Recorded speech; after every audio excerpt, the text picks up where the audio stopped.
Hey you all, before we start into our newest episode, I wanted to make a little disclaimer.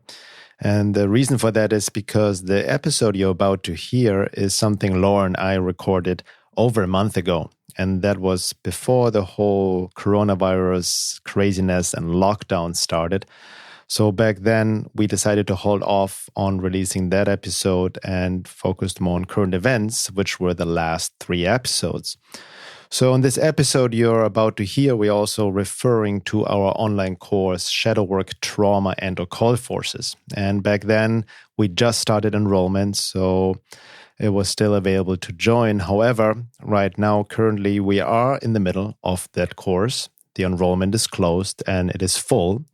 However, if you're still interested in the course at some time in the future, because we will offer it again, most likely sometime next year, or we will offer another course probably by the end of the year on a different topic, then feel free to sign up to my mailing list or newsletter on my website, veilofreality.com, and you will be notified regarding future offerings. With that being said, enjoy the show. Hello, everyone. We welcome you back to another episode of the Cosmic Matrix Podcast with your hosts Bernhard Günther and Laura Matsu. And today's topic, what we like to explore a bit deeper, is about spiritual realizations versus spiritual actualizations and what the difference is and all that. So before we get deeper into it, we obviously want to define what is a spiritual realization and what is a spiritual actualization. And generally speaking, a spiritual realization is basically an experience of your quote-unquote higher nature, or an experiencing of oneness with all that is, based maybe on spiritual practices you've been engaging with. You've been gone to a retreat, meditation retreat, or your own practice, or it can come even sudden via divine grace. A sense of experience of your true nature, your soul being beyond the ego structure, beyond the identification with the I and all your wants, needs, desires, and also an experience of just deep joy or even ecstasy or fulfillment that doesn't depend on any external factors whatsoever. It's really hard to put into words. So that's a spiritual realization in a sense. But a spiritual actualization is to truly embody that experience and truly live it in everyday life. It also ties into, in my view, to the embodiment process, to embodying higher knowledge and living accordingly in your everyday life. And it's not based on just having a peak experience. I think spiritualization can be also even just a peak experience. And a spiritual actualization is really to have it embodied, grounded in your everyday life. Similar to like also knowledge, for example. We can read a lot of spiritual literature, teachings, and all of that, inspiring quotes. And in that moment, we do get inspired. We resonate deeply with the truth. Our true being resonates with it, and we see it. We like, oh my God, that's it. But sooner or later, you go about your day, you forget about it, you don't apply it because you have not embodied the knowledge. Yeah, exactly. And also with a spiritual actualization, it's constant. So you could have an experience of like non-dual awareness, and you're like, and do you think you gave a good example that when we read like Dharma, like any kind of knowledge, like these people are speaking, usually if they're a high level being, they're speaking from the self aspect. So they're able to cut right through to yourself, which is underneath the layers of like our conditioning, our thoughts, our traumas, underneath the layers, the self like wants to shine through. So that's why, Adyashanti is a good example. Like when people read him, like they're like, holy, they can almost like there's a part of them that can like access that state of enlightenment temporarily. But to live in that state of being that he's describing takes for starters, it takes a certain level of being to even be ready to take that journey. And it also takes a lot of like intentional practice. Yeah, it can help it happen immediately, which is what the whole Zen tradition is about, like instant waking up, but then keep in mind, a lot of the Zen practitioners are very highly skilled meditators as well. So, I think with the spiritual realization, it doesn't tend to last. And the spiritual actualization is you're like, this is my way of existing now. That's kind of what it's like. And so we're going to go into some personal experiences about that as well. But I think we're going to start just by reading a quote by John Welwood. Yeah, from an excellent book we both can highly recommend. I've quoted him before in my last essay as well. The book is called The Psychology of Awakening, and he talks exactly about that, the spiritual realization between actualization. Yeah, so this is what he says. Realization is a movement from personality to being, the direct recognition of one's ultimate nature, leading towards liberation from the conditioned self, while actualization refers to how we integrate that realization in all the situations of our life. When people have major spiritual openings, often during periods of intensive practice or retreat, they may imagine that everything has changed and that they will never be the same again. Indeed, spiritual work can open people up profoundly and help them live free of the compulsions of their conditioning for long stretches of time.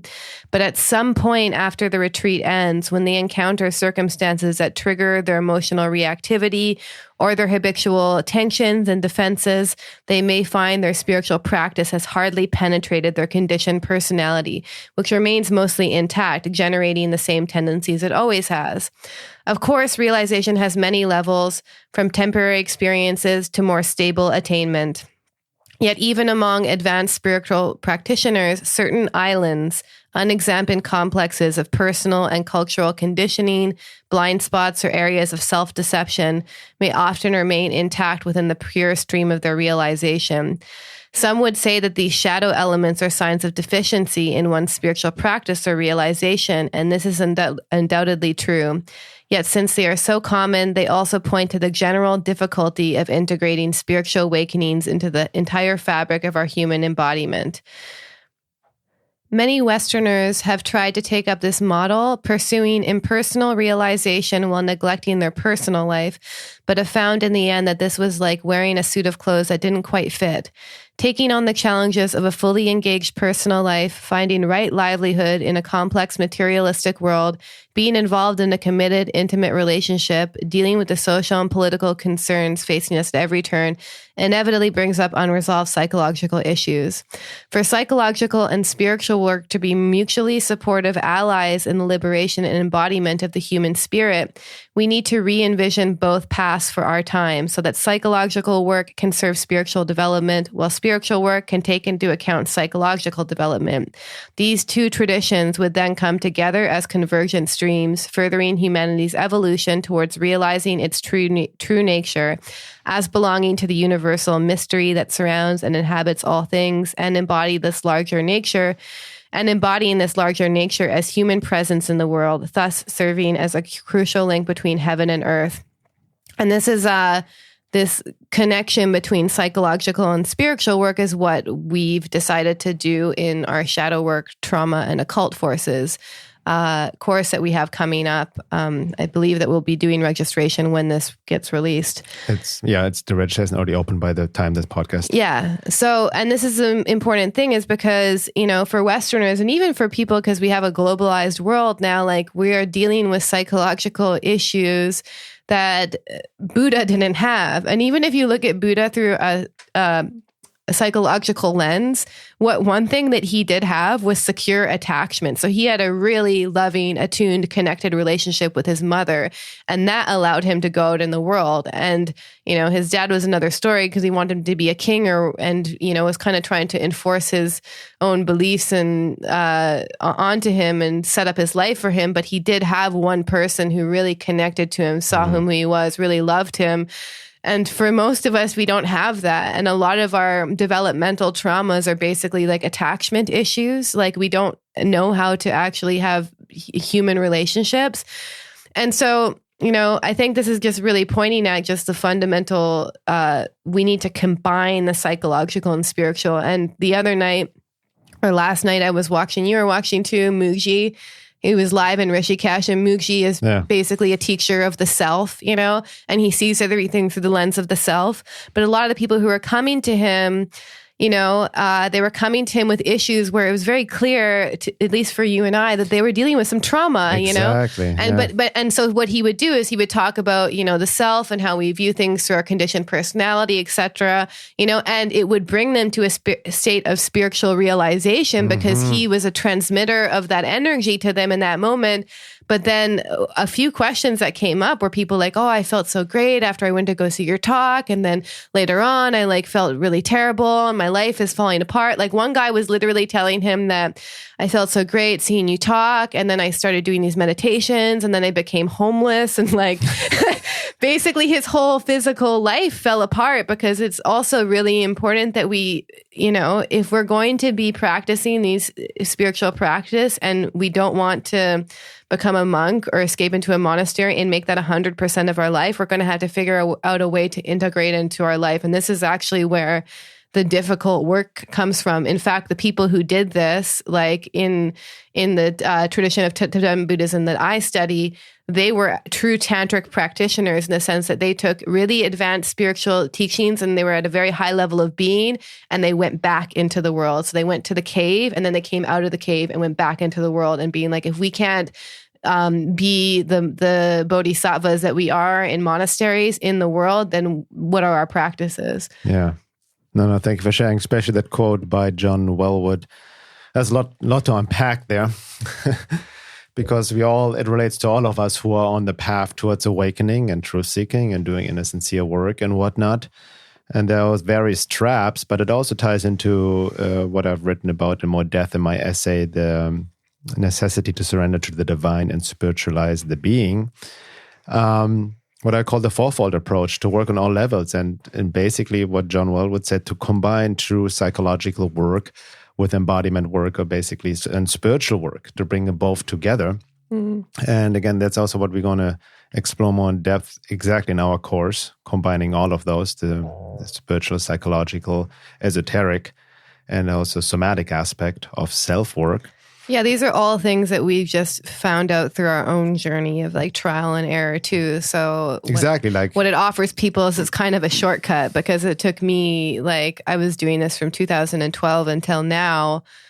And even just the past year, I started actually figuring out how to work with my triggers in the moment, a little bit better than letting them getting taken over. Obviously I still get triggered, but now I have some tools and I'm like, okay, let's see what this is about. Yeah. And also, we talked about this in the last podcast, a little bit about environmental consciousness and our visit to Germany. And that's the classic thing again, like I mentioned many times before, Ram Dass quote, if you think you're enlightened, spend some time or a few weeks with your family, and the triggers came up here and there a little bit, Yeah. For me, based on just basic childhood wounding and whatnot. But so it's really important, because again, basically people can fall into two camps. And like Laura just said, we have also fallen into the same traps, quote unquote, but all these are lessons, trial and error.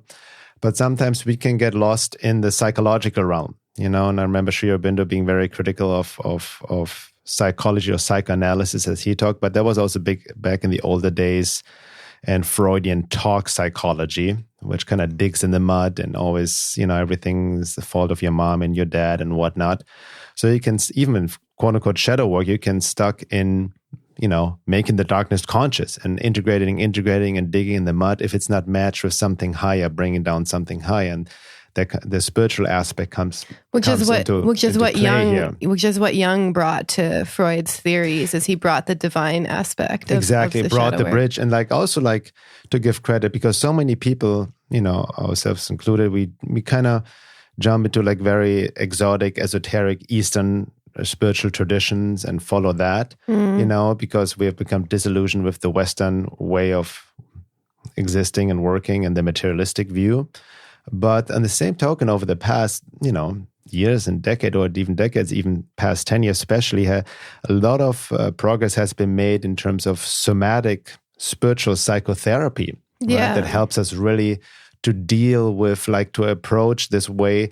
And like you mentioned, that is more geared helpful for how we grew up. Because a lot of these Eastern traditions, they are created, like you just mentioned with Buddha or others, by people who have a very different tradition and very different upbringing. ties even into, we can, on the side, into shamanism. People are drawn to that, working with medicine plants, not realizing that even those cultures have a complete different upbringing and worldview that doesn't really work with the way we have been, quote unquote, damaged. But India also needs to evolve in the sense that when you go there, you can just see the lack of, they don't seem to understand how important the matter is in the physical world. And they just, you see, there's just trash in these sacred cities like Varanasi, just so much trash. And this is a reflection of the denial of the material world as well. So even India, I have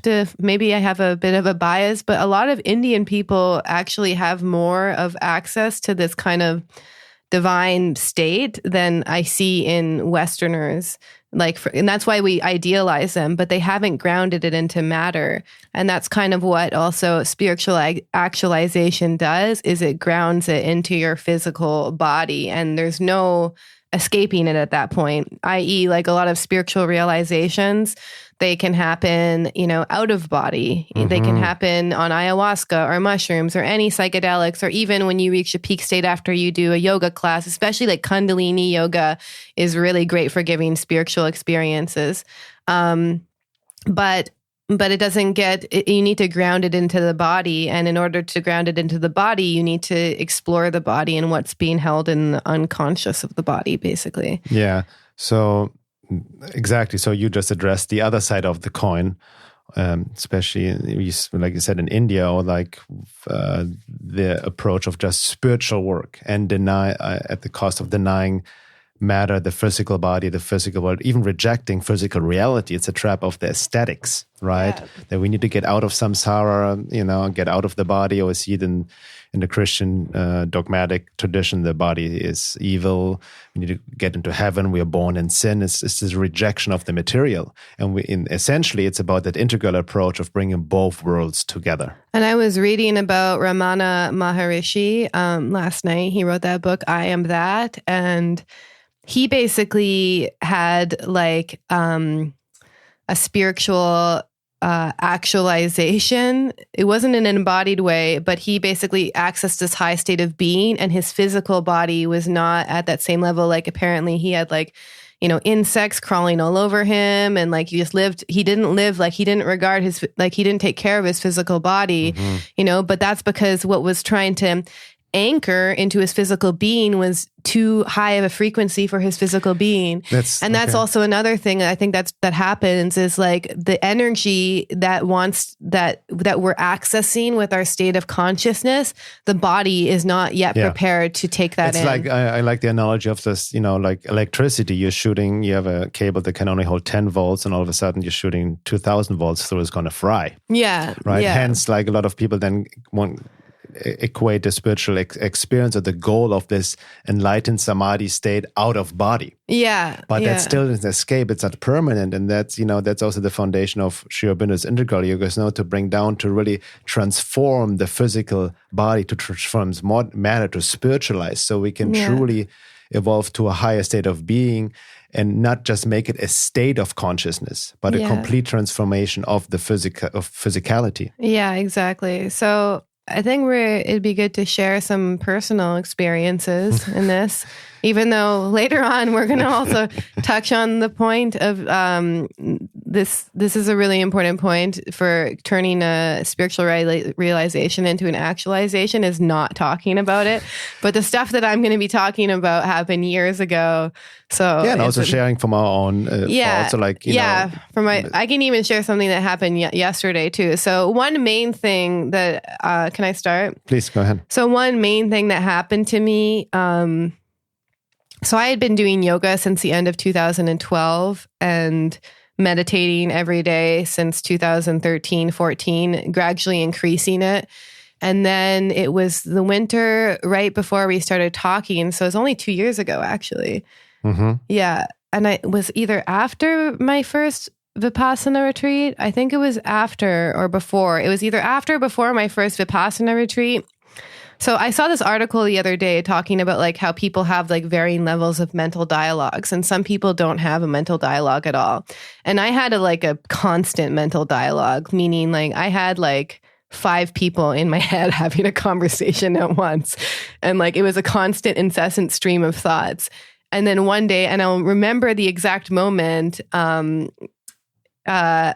think I've told this story before as well, but anyway, I was like walking, I was living at the eco village at the time. I walked out of the door and there was this girl sitting out and I was going to have some tobacco with her. And then all of a sudden, all the voices stopped. And I was like, whoa, it just struck me because it was just, I'd never had that happen before.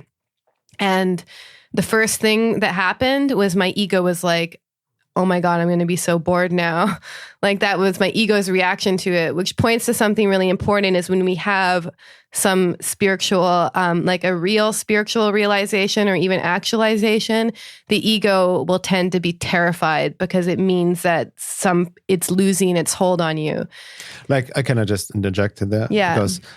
But even like, I think a spiritual realization, that's where we can get into that as well, because it ties into spiritual bypassing. The ego can easily hijack it. Yeah, we're going to talk about that later. But once it's actualized, a spiritual actualization, true embodiment, it's already, the ego has no hold anymore. It's transformed, right? Yeah. So anyway, I just didn't remark it as anything substantial until years later that it never came back. So I had this constant stream of thoughts going on and it just never came back for whatever reason. I think some shift of consciousness basically occurred in my mind and it just never came back. But I didn't tell anyone about it because I was actually scared, or my ego self was actually terrified. And I was also trying to, like, it's confusing too. It's like terrifying, it's confusing. And you're not quite sure. You're like, it's very strange to have these experiences happen because like there's a part of you that knows that life is never going to be the same. But then the ego is also hoping that somehow life will go back to being the same. You know what I mean? Yeah, exactly. Yeah. Yeah. So that was, and I didn't talk about it to anyone. And so that kind of is an example of like, something that changed in my consciousness permanently and never changed back. And who knows, like maybe if I think if I, at that point, if I would have actually talked about it, then it wouldn't have done anything because it was so remarkably like it was a very memorable moment. So that's just an example. And then just to give an example in my own life of a spiritual realization, like they can't happen constantly. Even the other day, I mean, you were in here on the computer, but I was just sitting on the couch and I was just feeling like pure joy and like almost bliss for absolutely no reason. And it was lasting for hours. And then what I did is I started writing about it and I was going to post it, and I posted something about it on Facebook, just how grateful I am. And the second I did that, it went away. That's very, no. That's an example of a spiritual realization. And then maybe let's go, because I can share some of mine as well. But on that note, because it ties into the issue of sharing spiritual realizations prematurely. Yeah. Right. I think we all have done that to varying degrees. I'm not taking myself out of the equation. Because we're excited, right? Yeah. And just to share, and just out of pure excitement to share something, like, oh my, see what happens. And it's not even, doesn't necessarily comes from just the like show off ego, like, look, I'm better.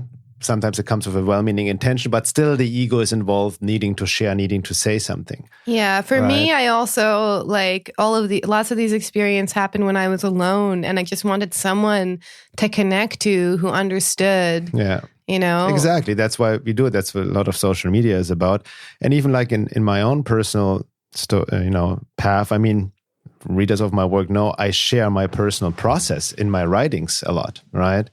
So for the most part, I've shared my struggles, my, also my shortcomings, my issues, my traumas, wounds, and lessons I've learned over the years. And my work has also been evolving as I have been changing, but definitely I infuse my personal experiences, realizations with bigger picture topics, so to speak, together. So that's why also people can relate.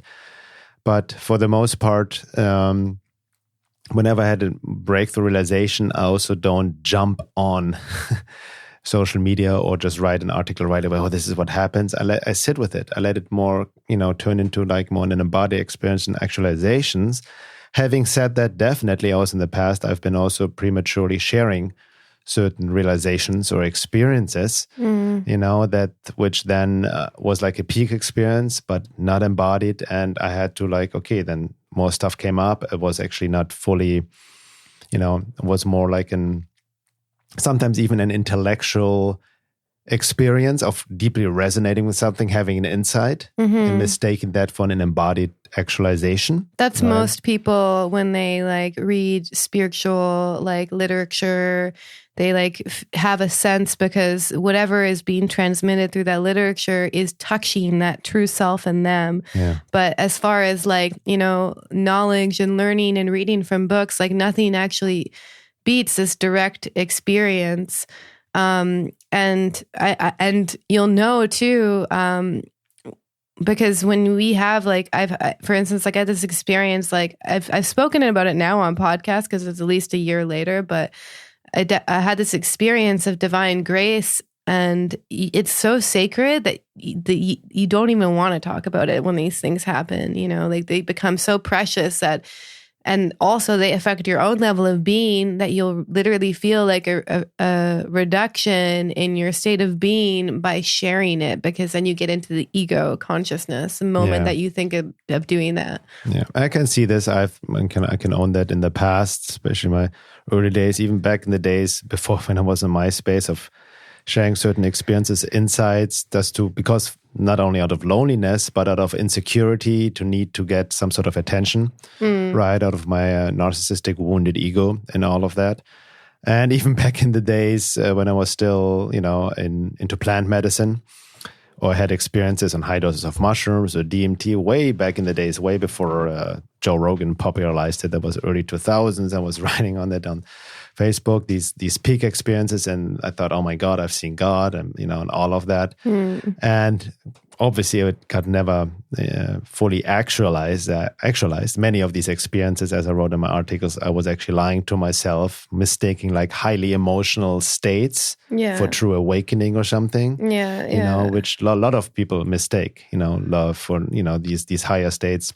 Yeah, all kinds of subjective emotional experiences for the true spiritual experience. And it's also important not to be too hard on ourselves, because it's really difficult to integrate the true self into reality, because all of our language, all of our ways of being in the world, all of the people around us are not living from that place. So, even to say, I felt this experience of divine grace, or I had a great meditation, the moment that you verbalize it, you're not in the self anymore, because who is the I that had the experience to begin with? So that's really important, is that, it's spiritual actualization is quite rare, and spiritual realizations can be very common. And spiritual actualization, it may not even happen in this lifetime for us, but we can, I think, learn certain skills. We can learn to be a little bit less identified with our thoughts, for instance. So that can be an actualization in itself, as long as we're able to practice that even in the most difficult situations. Yeah. And also, it reminds me of something else besides, sometimes we can have so-called spiritual realizations because we see or you read something very profound that resonates with our innermost being through the intellect, but it's not an embodied actualization. But sometimes also I've had spiritual experiences, and then later on they are verified by certain spiritual teachings or literature I come across later on, right? That happened a lot, throughout my life, even with starting with Gurdjieff's work, Esoteric Christianity, or even Sri Aurobindo. A lot of what he's talking about, I've obviously not on his level, but a lot of his spiritual philosophy and insights I've had before I came across. And then, how it's almost how God, the divine or spirit works in terms of synchronicities. It kind of you come across a certain teaching that actually verifies or puts you on the right track to go deeper with that realization, right? Yeah. And then to actually form a tune actualization and a different, like John Wellwood said as well, there are different levels of realization, right? It's like peeling an onion. Yeah. And it also ties into the descent and ascent. The more high you have a realization, it kind of also drags you down again and more stuff comes up. Like you mentioned at the beginning with, meditation, you have an opening, a positive experience. Oh, this is beautiful. But all of a sudden, like it opens up a deeper layer that needs to be cleared to fully anchor that realization towards an actualization, towards embodying the divine. It's kind of funny because lately I've been having these experiences of like, I'm kind of hesitating to share it too quickly, but just as I described earlier, of just joy and bliss for no reason. And then at the same time, I'm having, as you can see lately, a lot of anger come up. Like it's just, that's what's coming up in my being. That's what this energy entering my being is also showing me. So it's usually an ascend and a descend. And whenever I have quote unquote high peak experiences in meditation, almost immediately it will be followed by anger, fear, terror, paranoia, all of these quote unquote states that we don't recognize. And I think it's interesting, like a lot of us also identify peak experiences as spiritual experiences. But in fact, if you take a less like black and white dualistic point of thing, really being with the terror of being a human, in my experience, is also a spiritual realization, in itself, even though we may not remark it as such. And if you look at it more holistically, often that can be a spiritual realization. So what also I want to touch on is that peak experiences are not spiritual realizations in and of themselves. So what we think is a spiritual experience or spiritual realization may actually be when we're really feeling into our suffering and we're crying, because there tends to be a light that kind of shines through in these experiences. And also this important message of containment. So not speaking about what you have seen, experienced, especially right after or even a few months after, and almost treating it like a seed that you need to shelter, you need to water through consistent, intentional efforts. And also before you allow it to sprout. And then when it sprouts, it will just demonstrate itself in your behavior and the way that you interact with reality. You won't need to speak about it. Like you don't need to go in the world and be like, oh, I'm such a kind and compassionate person now because I had this experience in my meditation and it was really beautiful. You'll just be that kind of person. Like you don't need to talk about it. It's just going to be who you are. Yeah, that ties also into spiritual bypassing and the ego right away hijacking spiritual experiences and turning into something, to prop up the ego rather than making it a service to the divine, or just not, using in a way to prop up or sharing in terms of which feeds self-importance. And like we see, especially in social media, when people share what they've realized and experienced. And again, I mentioned before, it may come from a well-meaning place, but what is the true intention behind it? And recently I've come across a certain passage from Sri Aurobindo's Integral Yoga where he and the mother who as well actually talk about the danger of sharing spiritual experiences. And here's an excerpt from Sri Aurobindo's Letters on Yoga in a letter to a disciple. He writes, "The light left you because you spoke of it to someone who was not an adhikari, a spiritual qualified person, apparently.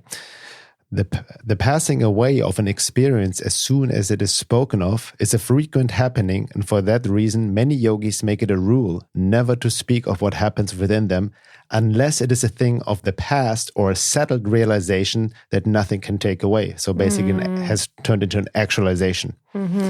A settled permanent realization abides, but these were rather things that come to make possible an opening in the consciousness to something more complete, to prepare it for the realization. If you want to keep the joy, it will be wise not to speak of it to others. Things spoken about get wings and try to escape. And he goes on telling of one's own experiences to others is very much discouraged by most yogis. They say it is harmful to the sadhana. I have certainly seen and heard of any number of instances in which people were having a flow of experiences, and when they told it, the flow was lost. So there must be something in this objection. I suppose, however, it ceases to apply after one has reached a certain long-established stability in the experience. That is to say, when the experience amounts to a definite and permanent realization, again an actualization, something finally and irrevocably added to the consciousness. I notice that those who keep their experiences to themselves and do not put themselves out on others seem to have a more steady sadhana than others. But I don't know whether it's an invariable rule. It would be probably not apply any longer after a certain stage of realization. Yeah, it's that idea of containment. And I was laughing because it reminds me of what happened yesterday. But at the same time, I also think that the ego wants to grasp onto it, wants to identify itself as the experience of realization. It's this grasping that makes it go away. And then also, what was I going to say? The more that we it's really important to contain it as well, because the realization needs to go through a process in order to lead to an actualization. Yeah. And from my own experience, having spiritual experiences and then, trying to hold them in and watching them go through a process is the ego, if it doesn't identify with the experience, it will actually feel threatened by the experience. And there's a bit of an internal battle that goes on, because to truly actualize the self in your physical body, that's not an easy task, considering that all of our conditioning, everyone around us is all about identification with their, family of origin, their traumas, their stories, etc. And not only that is we find, interestingly and somewhat paradoxically, we find comfort in that old way of being because we're familiar with it. Even if it's causing us a great amount of suffering, we still find comfort in it. And identifying with a completely new state of consciousness, merging into a completely new state of consciousness is literally like being reborn in the same life. And for anyone who's had a near-death experience or anything close to that, death is not comfortable. It's an annihilation.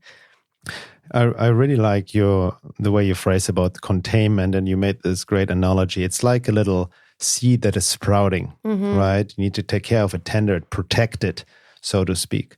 And you made also a very important point, because when we think of, generally people think of spiritual realizations, it's like there's all this love, light and bliss, this amazing opening, samadhi, nirvana and all of that, but not realizing what you just said, that that true spiritualization is deeply threatening to the ego. So the ego more or less resorts to two options. One, it either hijacks it, right, to prop up, to build a spiritual ego unconsciously, right? The self-importance kicks in, even distortion of truth and all of that. Or it kind of rejects it as well, right? Because it doesn't want to engage. It kind of keeps you away from your practice, with the thought injections that come even just from the ego, basically not having time to meditate. That's it. I'm already, have already achieved this and that. Yeah. The moment you think you got it, you don't have it. Right? You're just on this plateau because it keeps going and going and going. And it happens so quickly because the ego is run by fear, and nothing scares us more than the unknown and the complete unknown. And it just reminded me of an experience I had when I was in India. This is years ago, and it didn't really lead to an actualization, so I can share it. But I was at a satsang of this woman, and we were doing kirtan, which is where you sing mantras before the satsang begins. And I had this experience where my consciousness broke out of my body, and I was experiencing as the consciousness of the room. And it was so terrifying that it shot me back into my body. So my consciousness expanded outside of my body. Usually we're only aware of the consciousness that goes on within our body. Some of us aren't even aware of that, but that's usually kind of the skin enclosure is our limited sense of self. But I was experiencing the whole room as it just broke out. And then immediately there was a sense of terror, not even fear, but terror. And then it shot me back in.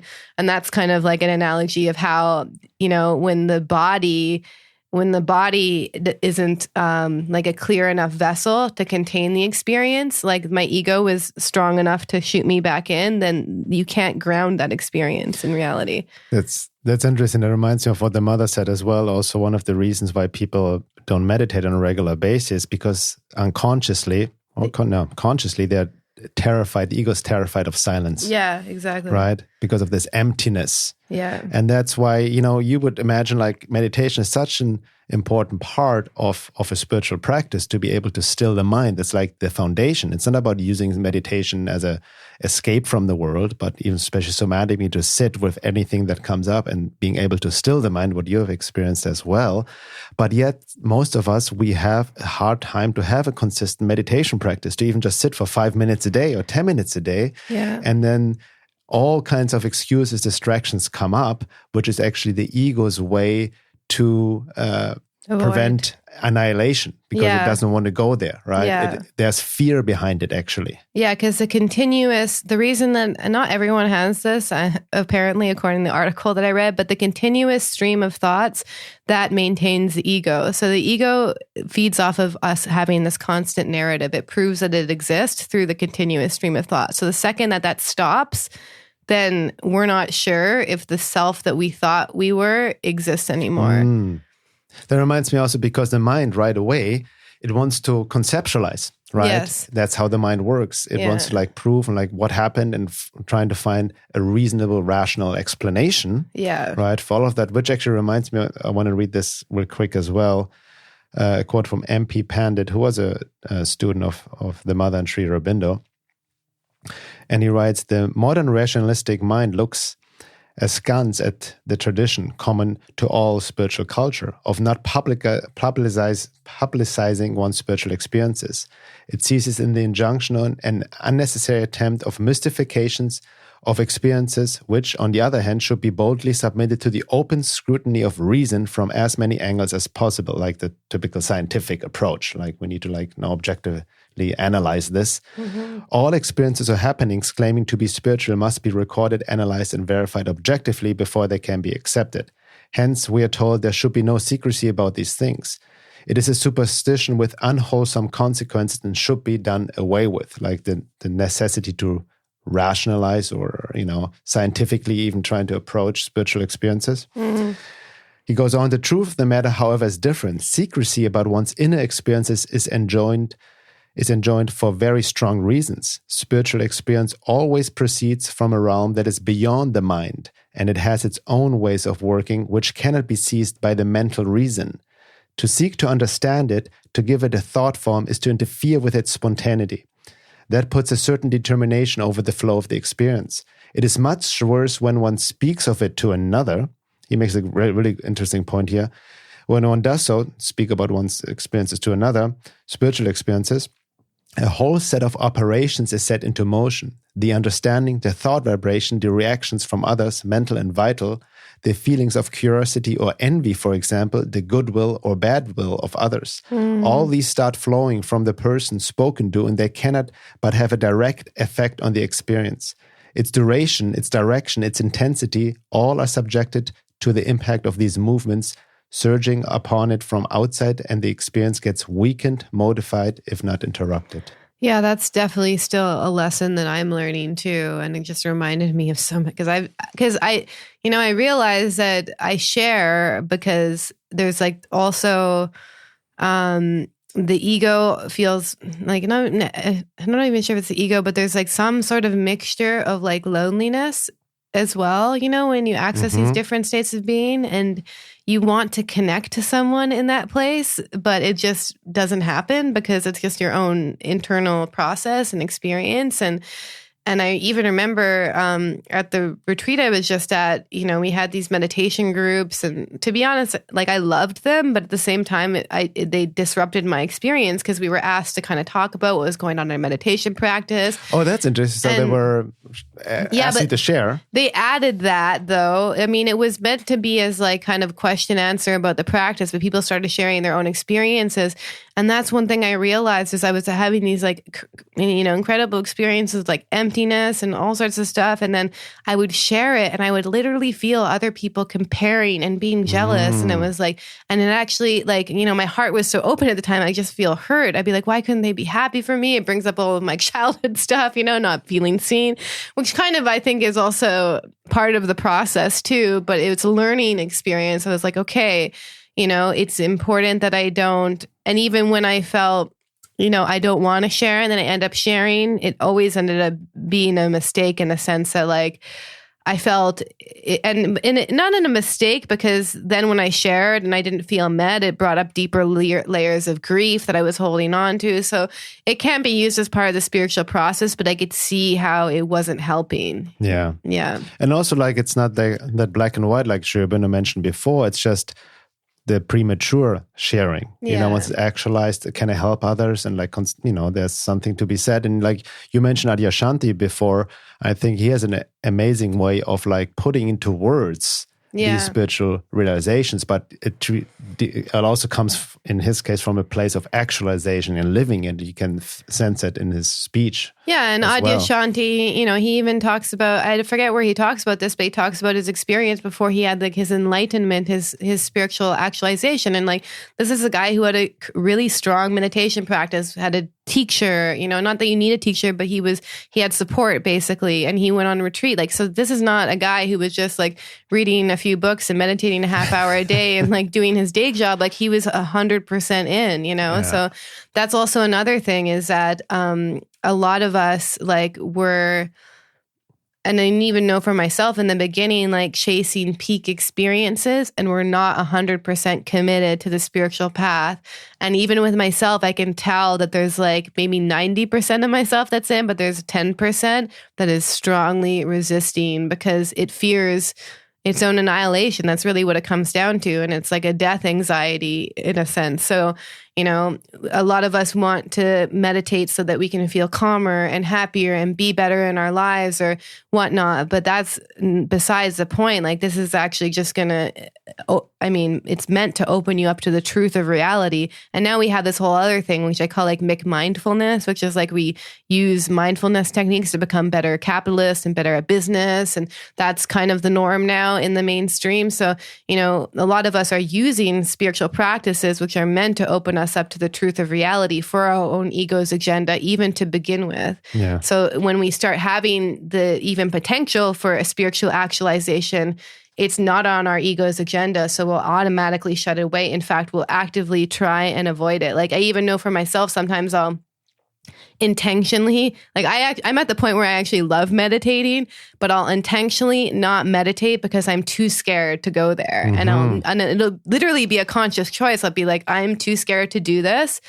And I don't want to have to deal with it. But then ironically, sometimes the process will continue to unfold, even though my ego is trying to shut it off. Because you have to understand that this is a momentum as well that we start to build. And eventually the momentum gets to be so strong that we're no longer holding the reins. We recognize that. Yeah. Yeah. That also reminds me, generally speaking, it's actually, in a sense, quote unquote, easy first to have some sort of spiritual experience. Yeah, just take ayahuasca. You know, or whatever. Like, yeah, that's how psychedelics kind of give you like some sort of, even it's a very, you know, convoluted experience on medicine plants or psychedelics because it's a forced, experience, so to speak, via an external substance. But even like when you just basically meditate, you may have a basic opening, like a heart opening. You just get out of your mindset, you experience something more permanent within you, right? Mm. But then the more you progress on a spiritual path, I've noticed the resistance becomes stronger because you go deeper, the ascent and descent, you reach higher, but then it drags you down lower, right? To spiritualize your whole being. And then all stuff you haven't looked at for your whole life, your childhood, past life is starting to come up, is starting to resist. Mm. And I can also relate to the resistance you mentioned, like in my meditation practice, I also make an effort, like that's also the paradox, like you cannot approach it with effort of trying to reach a goal. No, that's the ego trying to it's about that surrender, and surrender is not effort. And I can see when I'm in my, process of aspiration and surrender to the divine, as much as I let go and just be with that, without the ego, the thought hijacking it, of trying to get somewhere. But then, and my surrender towards divine will, the psychic being and all of that. But back in my mind or deep inside, there's this resistance, not wanting to give up its control. Yeah. Because the little I, the ego, wants what it wants, right? Yeah. And we also have this idea of like good meditations, but I don't feel that there is such a thing. There's like, yes, our ego has an idea on what a good meditation would look like, but a good meditation is, I think there's definitely ways that you can optimize your meditation, so to speak, like have a good posture, have, the right conditions. But a good meditation is not you achieve this peak experience. In fact, a good meditation may be something where you realize how insane your mind is, or you realize how you create a story out of a certain emotion. These can be very good meditations. Just already being aware how much you have no control of the thoughts swirling in your mind. Mm-hmm. You're sitting and like having the monkey mind and all these discursive thoughts about what's going on in your life, and this and that, what you've read, what happened on social media or whatnot, and how difficult it is to silence that, or just to not, at the very least, not identify with it. Yeah. So maybe let's go back maybe to what you read about John Wellwood. Yeah, and the importance of combining. Yeah. So, we were doing in the shadow work, trauma and occult forces course is we're really combining the psychological embodiment and spiritual work. And this is stuff that I know I've learned personally because I tended to go into just the spiritual work. And then at some point, it's actually a good example of what I've already spoken about my time in India. I was getting all these like peak spiritual experiences. And then interestingly, like I also had divine guidance, like you need to actually practically look at your issues of sexual abuse and how it's showing up in your life. So engaging the mind wisely and just being able to look at things clearly can be a really important stage. Like sometimes when we get too attached to the peak experience, we almost get too much into the right brain, the creative brain, and we're not actually seeing reality as it's presenting us. We're not seeing that we're like getting in the same relationship over and over again with different people. We're not able to see things clearly because we're so hooked on this bliss that we're not actually grounded in reality. So we need to balance all of these areas, especially as Westerners. I think Westerners can really benefit from psychological work as long as it's not just psychological work, at least if they're on the spiritual path, because psychological work can keep you, even Gabor Mate talked about it, like, he was seeing a therapist for years. And like at one point he realized that his therapist was basically like feeding off of him energetically. Like his therapist ego was like being validated by him as a client. So, we can get in all sorts of traps in that sense. So this importance of combining the psychological, the embodiment, and the spiritual work. And the psychological helps us understand the nature of our mind and also our childhood conditioning, cultural conditioning, and how that impacts us. The embodiment clears the vessel so that we can actually anchor these higher frequencies. Exactly. And also, all the spiritual esoteric traditions, especially from the East, they're aimed at destroying the ego, right? Destroying the ego, embody the true self, get out of any self-interest, selfish desires and whatnot.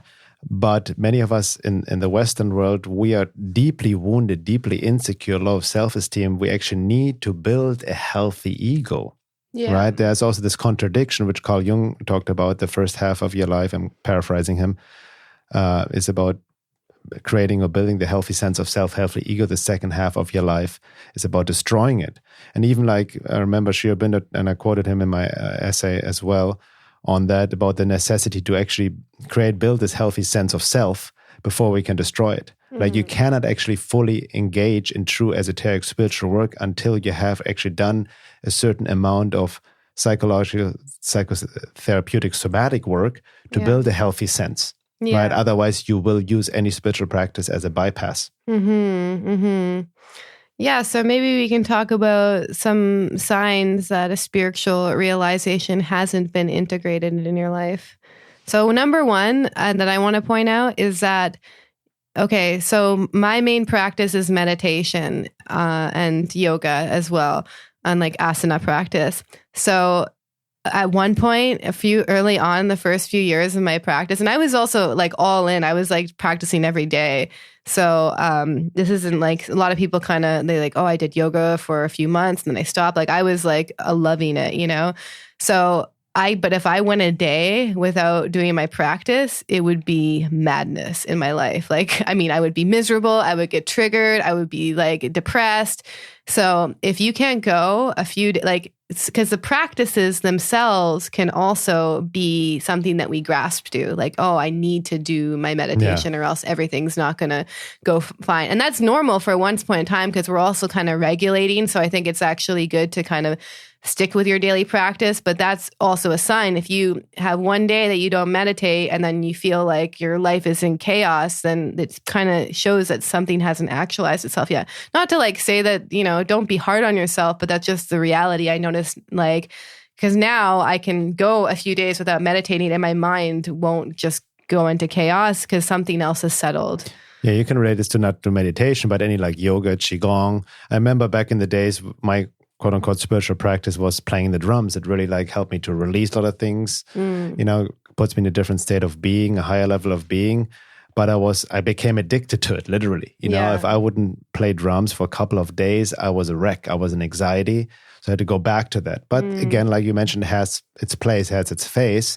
But the point is, goes back to actualizing it, which means you live it in everyday life. Yeah. You know, in the most mundane, ordinary situations, right?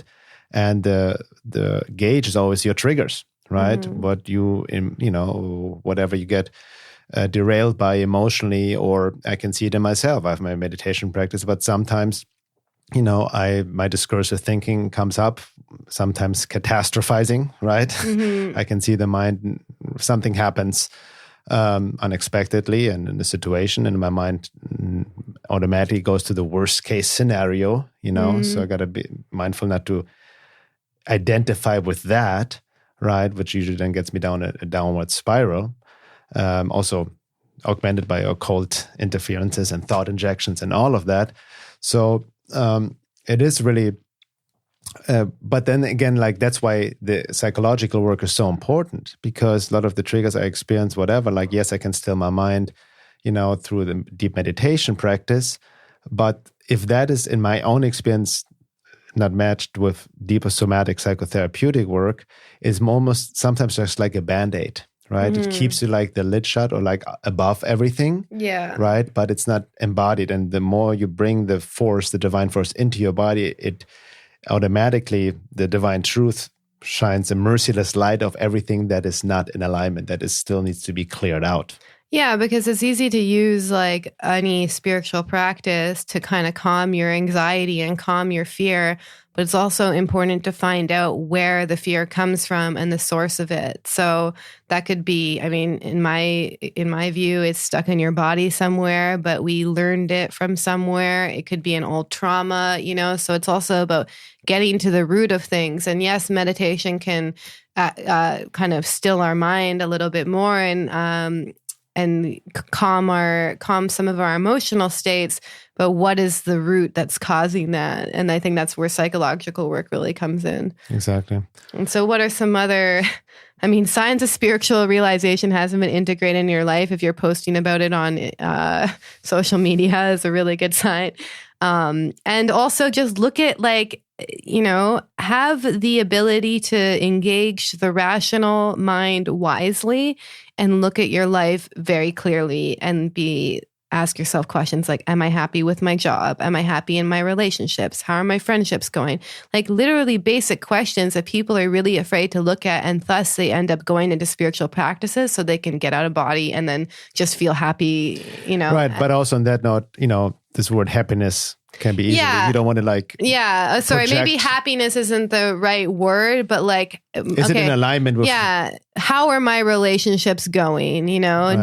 Right. How are they fulfilling my soul? Do I feel that this person is really emotionally open, and do I feel emotionally am I able to connect to them, like stuff like this? Is it helping you to grow? Yeah, exactly. So like really taking stock of your 3D physical life and looking at it, because the one thing that spiritual kind of escaping into the spiritual realm offers us is an escape from 3D reality, and then 3D reality. It's like kind of like with Jordan Peterson, he's like, clean up your room or whatever. Yeah. That kind of view, like, is like, these yogis and these saints, even Ramana Maharishi, there's stories that he was kind of living in some not so great physical 3D conditions. So like looking at that, like for myself, I knew, like, you see it now, like the kind of chaos I can leave behind me, it's been a work of intention to bring mindfulness into every aspect of my life, and not taking it as this cerebral out of body experience, but being like, okay, can I be more present when I'm cutting onions? Can I be more present when I'm, cleaning the house? Because excuse me to interrupt, but this has realized me to like be mindful in every mundane, ordinary things in everyday life. Because from this true spiritual experience, nothing is mundane and ordinary, right? There's no thing that is better or worse, like higher or lower, right? And, the ego always looks for the next novelty, the peak experience. And like I mentioned before, many people, myself included as well, especially in the past, mistake these higher emotional states as a spiritual experience. Yes. And it's also the ego's drive towards pleasure, yes, and avoidance of pain, or mistaking pleasure as or that's what I meant with happiness. Happiness, the word also, the way it's being used, it's mostly related to something outside ourselves is giving us joy and happiness. Yeah, that's why I also think that there's some level of, a lot of people may disagree with me, but I know that for myself, like I started, it became easier for me to integrate spiritual realizations into actualizations when my 3D life had some level of stability, i.e. I had like a home to live, I had an income, I was able to feed myself, It actually started changing when I moved into this intentional community, because before I was just moving around from place to place. I was like, I was never, my root chakra was not grounded. And then the second that I moved in there, I felt like, and it wasn't just that, it was like there was a certain amount of like the community was meeting some of my emotional needs, as well. So I was like, okay, it was kind of like getting this is kind of the conditions that you would hope for in your early attachment figures, your family. But I was getting that there, and I was able to kind of relax a little bit more and go deeper. So, if we don't know where we're going to live, or we're going through some huge upheaval that reflects in the 3D physical world, like what I recommend people is like, you got to figure out your 3D physical life to a certain extent, and then we can go deeper, because you just need that stability around you. You need to not be worried about how you're going to pay your rent or where you're going to live next month, you know? Well, that ties into having a foundation before even engaging higher spiritual esoteric work. So we're at the end of the first hour. So let's definitely go into that more into the second hour. And also for listeners to be aware of this, or what we're talking about is we're going deeper also in our online course on shadow work, trauma, and occult forces, combining all these different aspects: the psychological work, the somatic embodiment work, the spiritual and esoteric, and the shadow work, and also tying in how this actually relates to occult, hostile forces, entity attachments, interferences, and how you can really clear out the entry points and whatnot. And we're giving a lot of practical exercises and like workbooks. meditations, psychological practices to reflect on. So just merging everything together, and also just based on stuff that we've learned that worked really well, and just kind of making people's lives easier by condensing it rather than having to go through the kind of trial and error process that I know I went through. Exactly. So in the second hour, Leah, I just want to talk more about the foundation, which I remember Gurdjieff talked about, and Sri Aurobindo as well. And also like what we see a lot, so-called quote-unquote spiritual people now this stage are still engaging in huge amounts of projections, positive and negative projections. And also the false idea that spirituality is about going higher and higher and becoming more and more perfect in all of that. And, tying it into the process of ascent and descent. and some of the traps of the New Age, and where we touch upon identifying with spiritual realizations when the ego hijacks the journey. And makes a whole new spiritual identity out of it. Exactly, and all that. So yeah, let's explore this in the second hour. For all members, if you're not a member yet, go to veilofreality.com, where you can sign up for the membership. There you can find out more about our course as well. And we'll see you guys on the other side.